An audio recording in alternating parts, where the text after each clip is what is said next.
आज का अपना विषय है अंतर्राष्ट्रीय राजनीति और अंतर्राष्ट्रीय राजनीति का उपशीर्षक है अंतर्राष्ट्रीय राजनीति का इतिहास और विकास।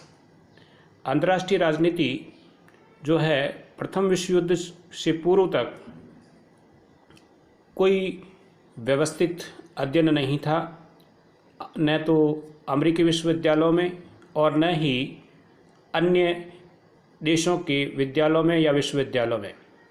तथापि 19वीं शताब्दी में जो पॉल एस राइस ने अपनी एक पुस्तक लिखी विश्व राजनीति, और इस विश्व राजनीति की पुस्तक के पश्चात लगभग इस विषय का प्रारंभ माना जा सकता है। और जो अंतर्राष्ट्रीय संबंधों का जो विकास हुआ है उसको व्यवस्थित रूप से वर्णित करने का श्रेय जो है वो केनेथ डब्ल्यू थॉम्सन को जाता है। उन्होंने अंतर्राष्ट्रीय संबंधों को सुव्यवस्थित ढंग से विश्लेषित किया और जिनको बड़े रूप से अपन 4 भागों में विभाजित कर सकते हैं।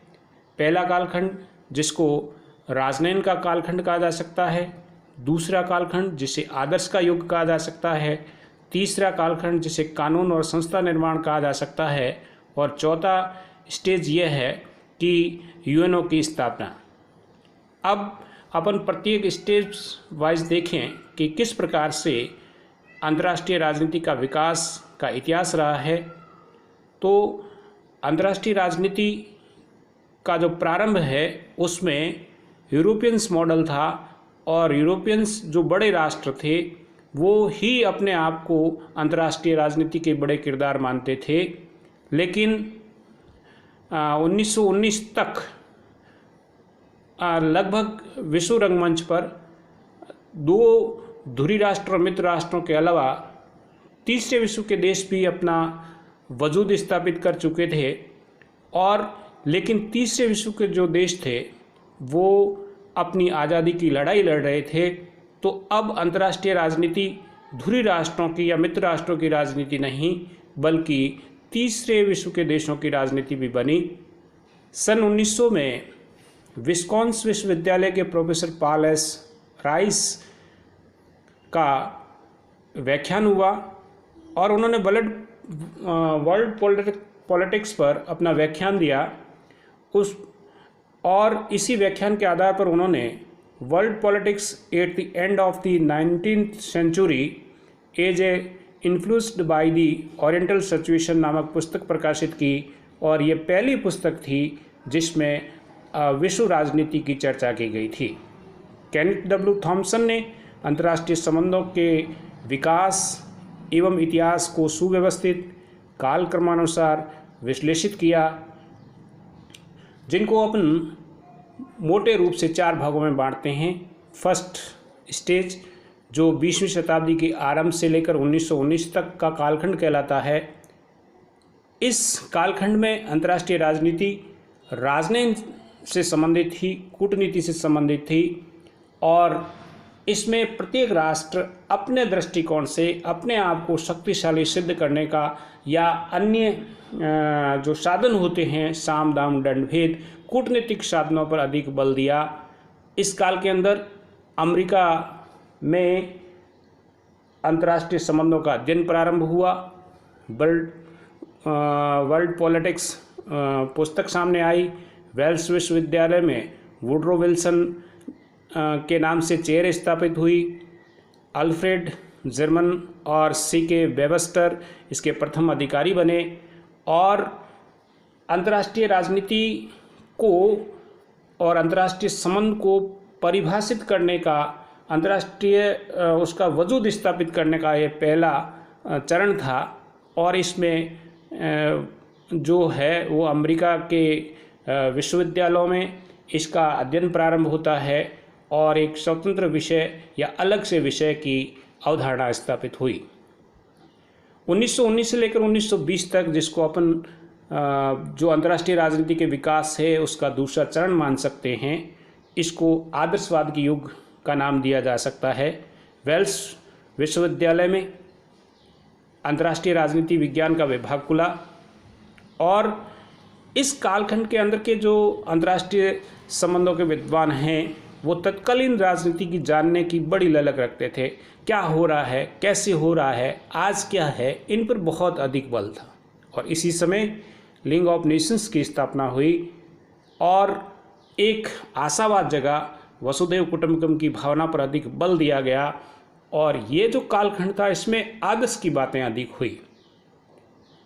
बर्डाल, कॉलग्रेव, गार्नर, हाइड, शॉर्टवेल, राइट, विल्सन जो थे वो इस चिंतन के अधिक जो आधिकारिक विद्वान कहे जा सकते हैं, लेकिन उनका सारा ध्यान केवल आज पर था। 1920 से जो अंतर्राष्ट्रीय संबंध प्रारंभ हुए इसको थर्ड स्टेज का नाम दिया जा सकता है। और ये जो समय था वो कानून निर्माण का, विशेषकर अंतर्राष्ट्रीय कानून निर्माण का व संस्था निर्माण का युग था। लीग ऑफ नेशंस की स्थापना 1920 में हो चुकी थी। अंतर्राष्ट्रीय कानून क्या हो, कानूनों के संहिताकरण किस प्रकार से होना चाहिए, काल्पनिक आदर्शवाद हावी हुआ, संगठनों पर अधिक जोर दिया जाने लगा। इसी समय 1930 की आर्थिक मंदी, जिसको तीसा की मंदी कहते हैं, उभरी। मंचूरिया पर जापान तथा एबिसिनिया पर इटली, यूरोप पर हिटलर के हमले हुए और लीग ऑफ नेशंस की प्रासंगिकता पर पानी फिर गया। परिणामस्वरूप अंतर्राष्ट्रीय शांति और कानून का पहरेदार राष्ट्रसंघ बुरी तरह से विफल हुआ और अंतिम परिणति दूसरे विश्व युद्ध के रूप में सामने आई। दूसरा विश्व युद्ध 1939 में प्रारंभ हुआ। फिर अंतर्राष्ट्रीय राजनीति का चौथा युग या चौथा चरण जो सामने आता है, इस चौथे चरण में, जिसको अपन 1945 से मान सकते हैं, इस पर जापान के दो नगर नागासाकी और हिरोशिमा पर अणु हमले हुए अमेरिका द्वारा, व्यवहारवाद का उदय हुआ। और इस अवधि के अंदर विदेश नीतियों के अध्ययन पर विशेष बल दिया जाने लगा कि विदेश नीति क्या है, उनका संचालन किस प्रकार से हो रहा है, विदेश नीति के संबंध में कौन कौन सी समस्याएं हैं। 24 अक्टूबर 1945 को संयुक्त राष्ट्र संघ की स्थापना हुई, जिसका लक्ष्य विश्व शांति रखा गया, विश्व व्यवस्था रखा गया। अंतर्राष्ट्रीय राजनीति के सैद्धांतिकरण की प्रवृत्ति इस समय बढ़ी और एक स्वतंत्र विषय के रूप में अंतर्राष्ट्रीय संबंध जो विषय है उसका विकास हुआ। अब 1945 से लेकर 1960-61 तक की अवधि को देखा जाए तो वैश्विक स्तर पर अंतर्राष्ट्रीय राजनीति जो है वो द्विध्रुवीय रही, दो ध्रुवों के मध्य रही, जिसका एक ध्रुव का नेतृत्व पूंजीवादी गुट अमेरिका करता है और दूसरा गुट साम्यवादी गुट जिसका नेतृत्व पूर्व सोवियत संघ करता था। परिणामस्वरूप दो भीमकाय महाशक्तियों का संघर्ष उभरा, जिसको शीत युद्ध के नाम से जाना जाता है। और शीत युद्ध के कारण विश्व राजनीति में एक प्रकार से तनाव की स्थिति उत्पन्न हुई और ये तनाव कभी कम कभी अधिक होता रहा। परिणामस्वरूप विश्व स्तर पर शक्ति संतुलन जैसे सिद्धांत का प्रादुर्भाव हुआ, अणु और परमाणु का युग की बातें हुई। इस प्रकार अंतर्राष्ट्रीय राजनीति प्रारंभ में जिस प्रकार से एक अभिनव विषय था, अब एक स्वतंत्र विषय और एक प्रखर विषय के रूप में सामने आया।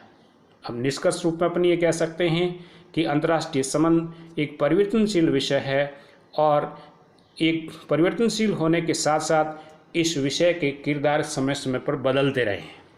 अंतर्राष्ट्रीय राजनीति के सैद्धांतिकरण का कार्य अभी भी प्रगति पर है, लेकिन अभी भी अंतर्राष्ट्रीय संबंधों में ठोस वैज्ञानिक सिद्धांतों का पूर्णतः अभाव है।